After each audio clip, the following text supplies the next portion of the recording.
The sutta is called the Sabbasava Sutta, also known as all the defilements. That's how it's translated here. And this sutta is found in the middle length things of the Buddha, the Majjhima Nikaya, the second sutta. And what is interesting about the suttas of the Buddha, to give you a little bit of understanding what this sutta is about, is that they all tend to be very similar in the way they are structured. The more you understand the suttas, the more you understand that there are different angles on the same thing, different angles on the same practice, different angles on the same view, the same outlook, the same doctrine, if you like. And the more you understand that, the more you can start to see all the suttas as part of this large jigsaw puzzle. There is one picture, but you can look at that picture from different angles, different vantage points, different views. And this particular sutta is one of these views, one of these ways of understanding the Dhamma. The most common way of thinking about the Dhamma, especially the practice of the Dhamma, is the Noble Eightfold Path, beginning with right view and then going all the way to Samma Samadhi. So this is kind of the standard way. Another way to think about the practice of the Dhamma is what I call the gradual training. And this is found in many places in the suttas. And for example, if you look at the fruits of recluseship, the Samyapala Sutta, the second sutta of the Digha Nikaya, you find that. Or if you look at the Chulahati Padopama Sutta, the shorter sutta on the elephant's footprint, which is also a very famous sutta. It also has the same structure, and the Sabbasava Sutta is surprisingly the same thing. It's the same kind of structure, and what it shows you how you start out in the Buddhist practice, and then how gradually, by starting out from a certain point, you take it deeper and deeper and deeper, all the way till you reach the end of the path. It's like a comprehensive understanding of the Buddhist practice. And this is what makes it so interesting, because we all fit into that comprehensive understanding somewhere. Every one of us is going to be somewhere in that practice, starting at the beginning and going all the way to the end. So these teachings are meant for every one of us, and every one of us will benefit from these things. And if you understand where you are on that framework, it means that you know what you need to do. And so this can often be very useful. Very often I think in Buddhist life, we don't really understand what is important for me to do. What should I be doing? What should be my emphasis? How much time should I be spending in meditation practice? How often should I be going on retreat? How should I practice virtue? How much should I focus on the mind? How much should I focus on just body and speech? And all of these things, they become clear when you start to understand the gradual training in the right way. You know roughly where you are at, what your problems are, and then you practice at that point in the training. This is so important because we can waste so much time doing things that are not really appropriate. Some people are not ready for meditation practice. We often say meditation is the most important thing in Buddhist practice. But the most important thing in Buddhist practice is really kindness, because kindness is at the basis of everything else. And if you can be really, really kind in your life, meditation will happen automatically.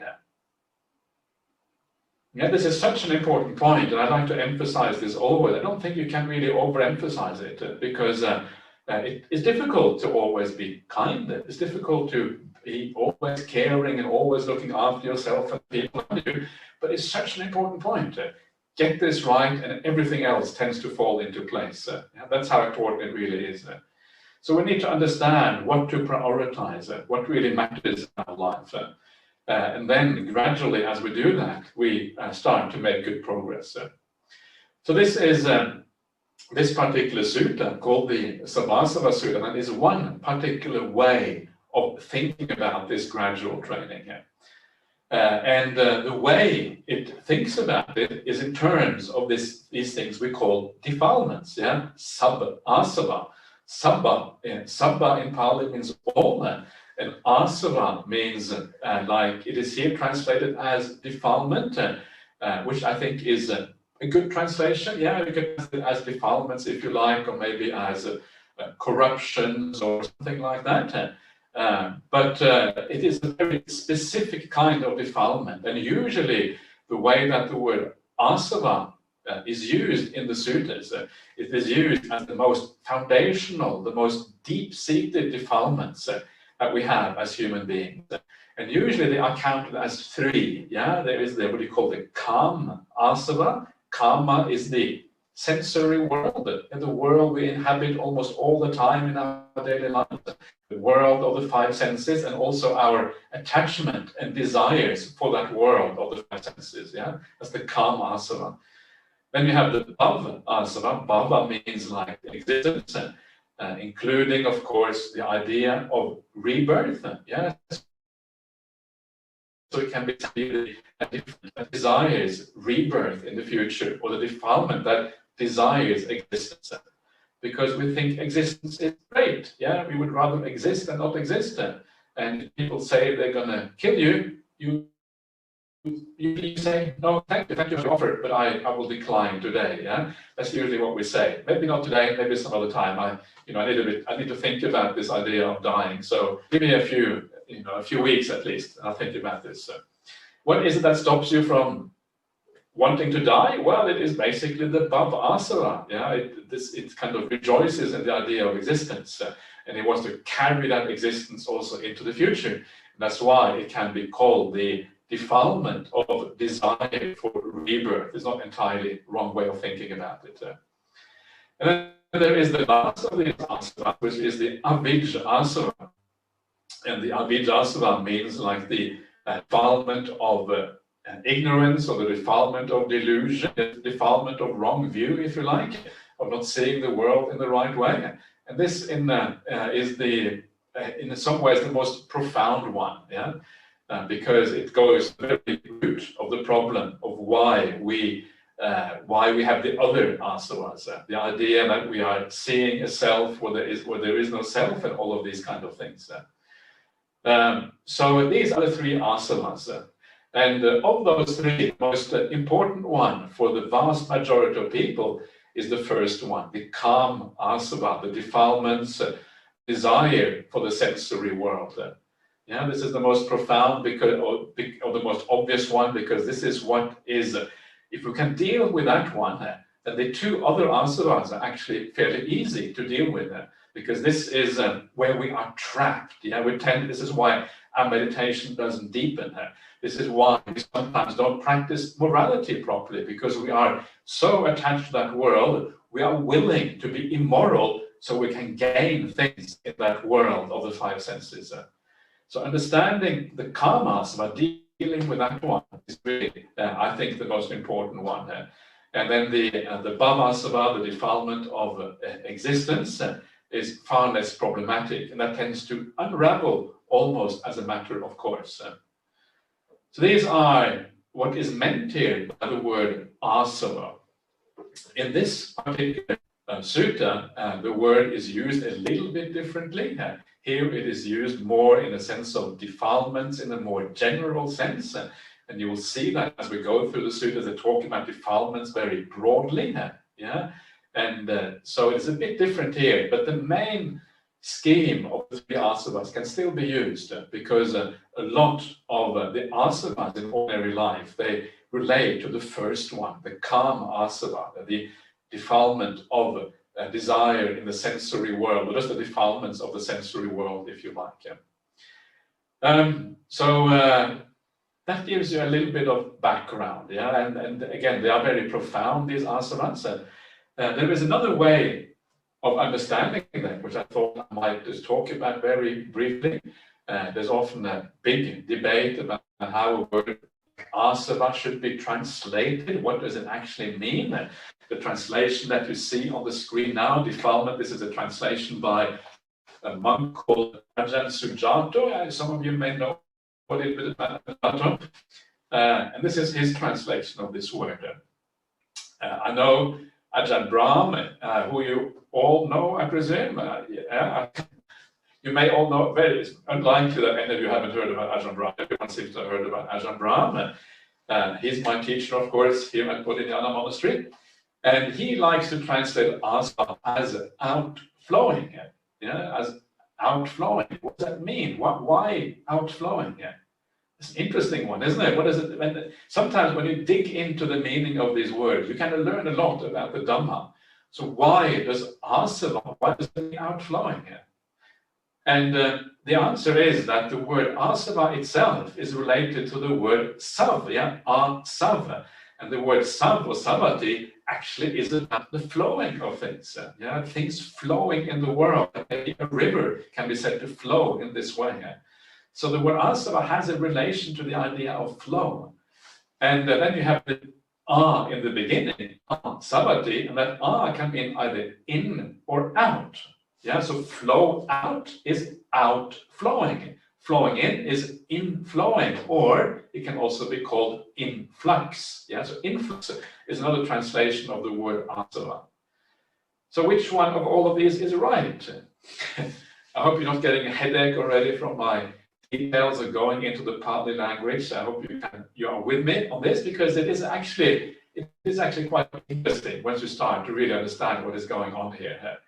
So which one of these is right? And there's a lot of debate about these words, and because of that, it is very hard to say which one is right in the ultimate sense. But there are suttas that talk about, for example, if you have a wound or a sore on your arm, for example, if it gets infected, then you may have pus coming out of that wound.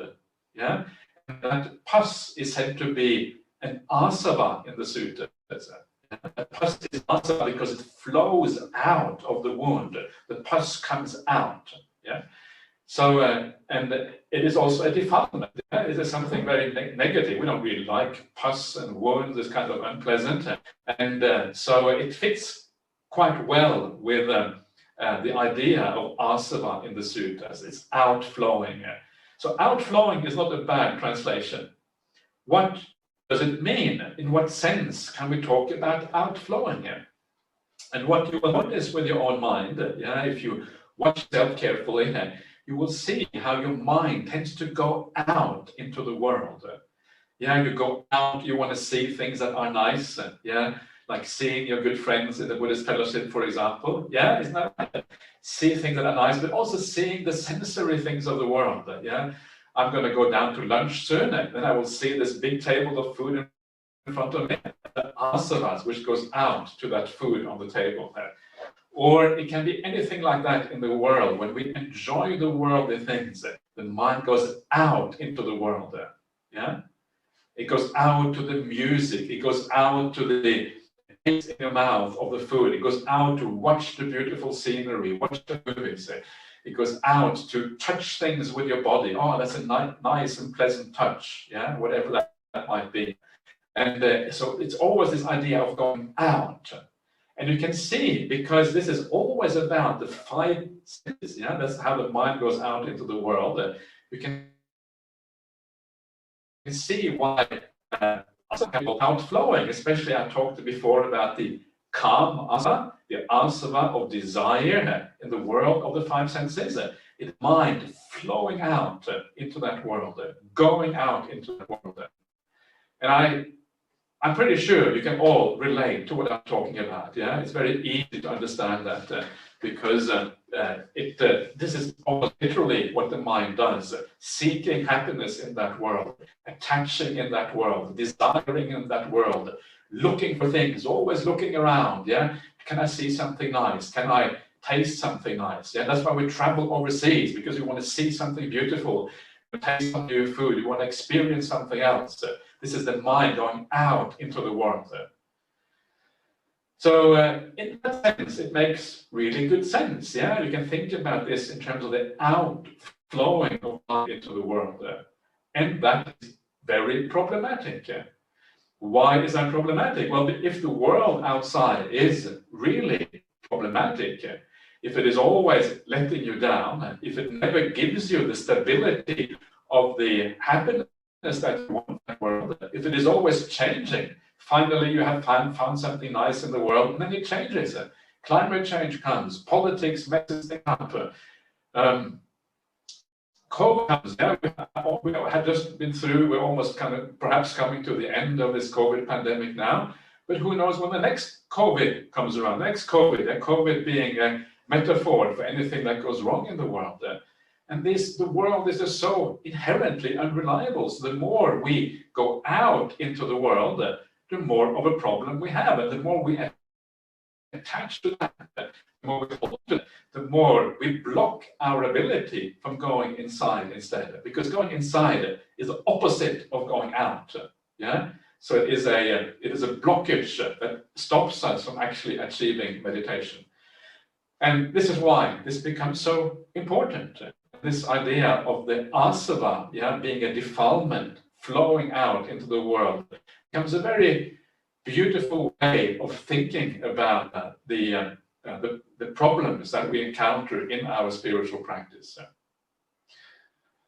So you could argue that a similar thing can also be argued for the other asava. I mentioned before the idea of the bhava asava, the defilement of desire for existence. Yeah, and that is a little bit similar. It's the mind going into the future very often, in the future, into some desired state. I want to be like this. Yeah. And that future can be very soon, or it can be far away in the future life. Yeah? But this idea of you want to be somebody in a certain way, that is the bhava asava. It's also a kind of outflowing, moving towards something else, going to a different place. Starts to being happy in the moment and just allowing things of the world to be. So that is the title of the sutta. It talks about all of these kind of defilements. So I don't know what you think about that, whether that's a good starting point or not, but you don't have much chance to give me feedback on what you think, so we're just going to have to do it. Yeah? So hopefully you will find something suitable, something useful in all of this. So let's see what the Buddha has to say. So, this is how the sutta starts, all of the suttas. So I have heard, at one time the Buddha was staying near Sabbasava in Jeta's grove, Anathapindika's monastery. There the Buddha addressed the mendicants. Mendicants, venerable sir, they replied, and the Buddha said this. Hence, I will teach you the explanation of the restraint of all defilements. Listen and pay close attention. I will speak. Yes, sir, they replied, and the Buddha said this. So let's stop there, because that is already quite interesting. And just comment on a couple of the things here. One of the things that recently caught my eye, which is quite nice about this introduction here, it starts off by saying, in Jeta's grove. Jeta was a prince in India, and he was the one who owned this grove before. This is Jeta Vana. Vana means like grove or forest or park or something. And then he sold that to Anathapindika, yeah, who then made it into a monastery. That's why it's called Anathapindika's monastery. But if you are really sharp, and if you know your sutta as well, you will know that the translation here is not always Anathapindika's monastery. Sometimes it is Anathapindika's park. Yeah, Anathapindika's park. You may have seen that, at least those of you who have been around for a long, long time, you may remember that. So which one is right? Is it Anathapindika's park or is it monastery? The Pali word here is arama, and arama means like a delightful place. Yeah, aramata means to delight in something, to really enjoy something. So arama is like a delightful place. And in India, like anywhere else around the world, they would have these places where people would enjoy themselves. They would go out for the day, and they would have a, you know, and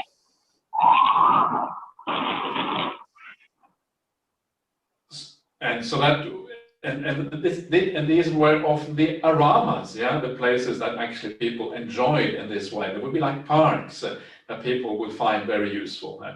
And these parks were then often given to the monastic sangha. Yeah, so they actually gave places that were very, in some ways, quite beautiful. Yeah, to the monastics to stay. They would stay in places that actually were quite nice, and this is kind of interesting. Yeah, it's kind of fascinating because it says something about the way that monasticism worked. It was, especially in the beginning, you wouldn't go to a very tough place, a place that was very austere or very difficult. You would go to a place that literally was an arama, that was delightful, a place that you can actually enjoy. Yeah, and that's why the word for monastery and the word for park both mean a delightful place, a place where you delight. The natural scenery is quite nice, and you can be quite relaxed and you can enjoy yourself. Yeah, so this is what I think is quite interesting, because it says something about the way that monasticism, the bhikkhus and the bhikkhunis would live. They would live in a place that was not indulgent, but it was relaxed, it was at ease, and it was delightful in that sense. And now that I think about it, if you go back to the autobiography of the Buddha that talks about his own life, and you may remember at the just before his awakening, yeah, he goes to the Niranjana river. And when he goes to the Niranjana river, he goes to a delightful place, yeah, a beautiful grove on the banks of the river Niranjana, where he can easily bathe, he can easily find water to drink. And that is where he reaches his awakening, yeah, in a delightful grove. The idea is to have this balance, yeah, not so austere as to be painful, not so indulgent as to, that you're indulging the senses, but midway where you can be at ease and you can be relaxed. This is what this word arama seems to mean. Anyway, I find that really fascinating, and I apologize if it may not mean that much to you. Sometimes these little things give us a clue about the Buddha's teachings and how they are to be practiced and what they actually mean. And then the Buddha says that he will give the discourse. He says here, explanation is a translation here, but the Pali word is more like a discourse on the restraint of all the defilements. Yeah, so it's on how to overcome the defilements. Yeah, the word restraint here is okay, but in the final sense, it means how to overcome all of these defilements of the mind. Yeah. So in other words, you starting from the very beginning, you overcome some of the most simple defilements by living in the right way, and then gradually, stage by stage, you go all the way to the end of the path, and you let go of all defilements. Bang, free from everything. Yeah. And this is kind of the ideal. This is where we're heading. One important point here, this is a point I make every time I teach the suttas, and that is the meaning of the word restraint. And the word restraint in Pali is samvara, and one of the things that we will look at quite a bit, the meaning of that word really is. What does it mean to restrain? And I like to make the point to people that, and this is how you see in the suttas when you read the suttas quite broadly, is that very restraint in English means an application of force. Yeah, you restrain like a child from running into the street. Yeah, in other words, you hold the child back, because if it runs into the street, it's going to be hit by a car. So you have to hold the child back. The child doesn't understand it. Yeah, so that's why you have to hold it back. It means an application of force, restraint in English. But to say that the word restraint is used in the suttas is not really an application of force. The way it is used is more an application of wisdom, an application of understanding. Yeah, and I have called this entire retreat, the theme is wise reflection. Yeah, and this is exactly what I mean by this, is that when we restrain the defilements, the way to do that is always to reflect wisely, to use your mind, to guide it in accordance with the teachings of the Buddha. And as you do that, the restraint happens almost automatically. Yeah?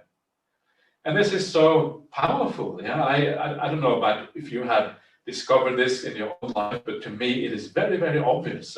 If you always have to restrain by force, if you always have to use willpower to control it in this way or that way, oh, I can't get angry, force, get that angry thought out of my mind, or I have to be compassionate, let me force compassion out of your mind. And if you try to force these feelings, if you try to force to avoid the defilements, after a while, your mind just rebels. Your mind doesn't want anymore. And when you rebels, then you lose out. You're not really able to keep that restraint going. It tires you out. It doesn't have any power to it. And so far more powerful and far more useful is actually to use the wisdom, because the wisdom has the ability to turn your mind entirely around, to look in a different direction. And when you look in a different direction, the defilements disappear, just like that. And this is the power of wisdom restraint rather than willpower restraint. Now, we'll talk a lot about this later on, but I want to make the point right now so that you don't misunderstand the idea of restraint, because in English, restraint has far too much idea of force to it. But what we're dealing with here is really wisdom, it's understanding, it's a sense of, reflecting on what we're doing instead. So the Buddha then says, listen and pay attention. Yeah.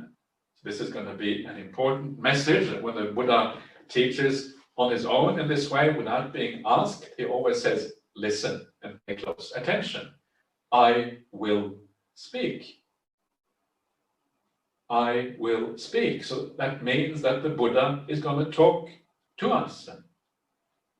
So what should we reply? We should say, yes, sir, we replied. And then the Buddha said this. So remember that when the Buddha says, listen and pay close attention, he is talking to us. Yeah? You may think that he is talking to the audience right there in front of you, or in front of the Buddha. Maybe you think that now he's going to talk to the bhikkhus and bhikkhunis in front of him. And of course he is. But remember that the Buddha does not just speak to the people who are there. The Buddha speaks to anyone, whoever is able to read these suttas. When the Buddha spoke these suttas 2,500 years ago, he knew that they would be listened to by people for a long, long time in the future. People who live in very different cultures than the culture of India, people in Malaysia, where you are, people in Australia, where I am, or people anywhere, anyone who is listening to this. These teachings are so broad and so given in such a general way that they really apply to everyone. So when the Buddha says, listen and pay close attention, he means us. He means you.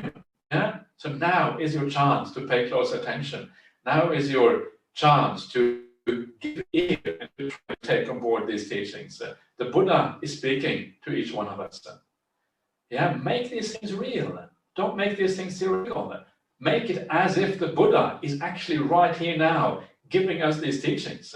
And when you think in that way, it is far, far more powerful than just reading them as if they are some kind of ancient teaching, which may or may not apply to us quite in the same way. Remember, the Buddha really is talking to us. This is really the issue here. So what does he say? So let's see what he has to say.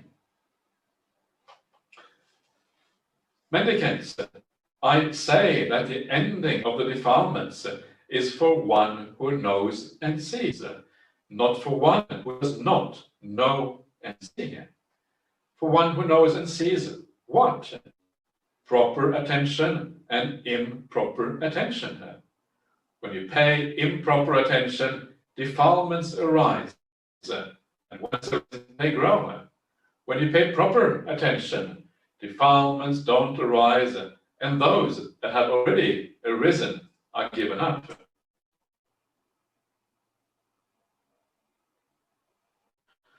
So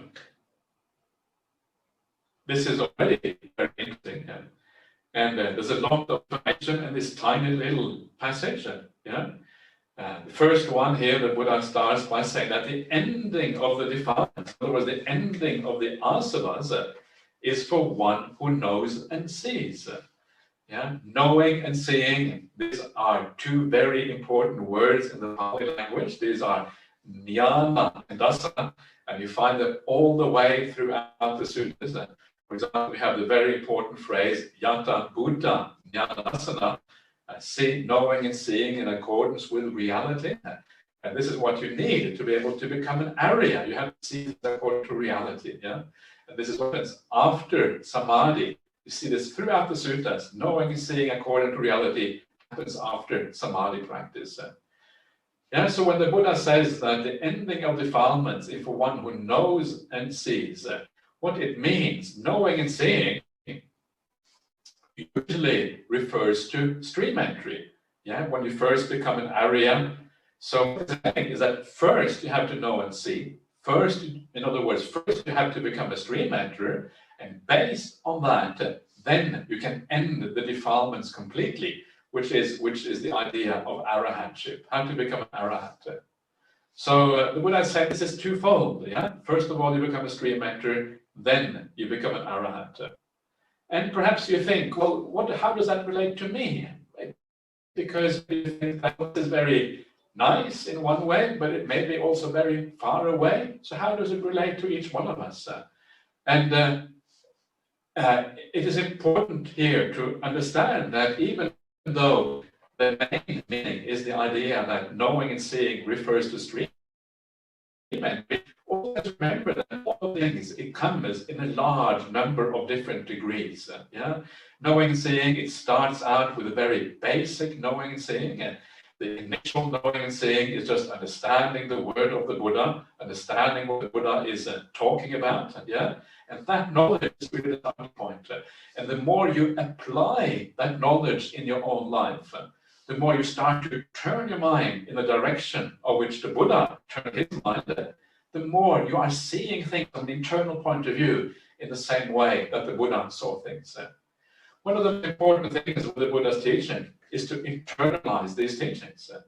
Remember, it is not about just understanding things intellectually. The really tricky part of Buddhism is to go from the intellectual understanding of the sutras, internalize those teachings so they actually become a part of you. Your outlook has changed. That is what matters. So when you hear the Buddha talking about the dangers of sensual pleasures, when you go out into the world and you realize the impermanence of the phenomena around you, when COVID arises and you think, yeah, I did that, when you really think, I expected that, when you don't get worried about it or concerned about it, or you think, oh no, what's happening to the world, then you have internalized the teachings, because now you are seeing the world in the same way that the Buddha saw the world. You have to internalize that in that way. Yeah, when you hear someone dying, or you hear someone get sick, when you hear something happening to some of your possessions or whatever it might be, when something goes wrong in your life, or also when they go right for that matter, you should not really be too surprised. And when you're not too surprised, it means that you are beginning on this path of knowing and seeing in accordance with reality. And the point of all of this is that the idea of right view, if you like, right outlook, seeing the world in the right way, is a gradual path. Yeah, we start off by reading the word of the Buddha, we gradually internalize the view of the Buddha, and we have to come back to that right view of the Buddha again and again and again. And as we do that, we internalize it more and more and more. Yeah, this is kind of what this is about. And as you internalize more and more, then you are acquiring that word of the Buddha. You are acquiring that right view in a very same way. So knowing and seeing, which we have lost the knowing and seeing, it has gone up, it's a bit too high. Can we go a little bit back please, on the screen? So we have a little bit higher still. Yeah, that's good. That's good. So knowing and seeing is also a gradual thing, very important to remember that. And then as we develop knowing and seeing, we are approximating to the way that the Buddha understood the world, and then it enables us to practice the path even more powerfully, stage by stage, gradually moving towards these profound insights and the beautiful teachings of the Buddha. So that is the very first slide there. Yeah, I say the ending of the defilements is for one who knows and sees, not for one who don't know and see. And then, of course, the question is, one who knows and sees what exactly? And this is also very interesting because this sutta gives a very unusual way of thinking about knowing and seeing. And that is going to be what happens after lunch. Yeah, coming back at 12:30. I have to run off now, otherwise Ajahn Brahm will tell me off, and he will say I'm a bad monk. I have to get rid of those defilements of being a bad monk. So I have now head off to the lunch.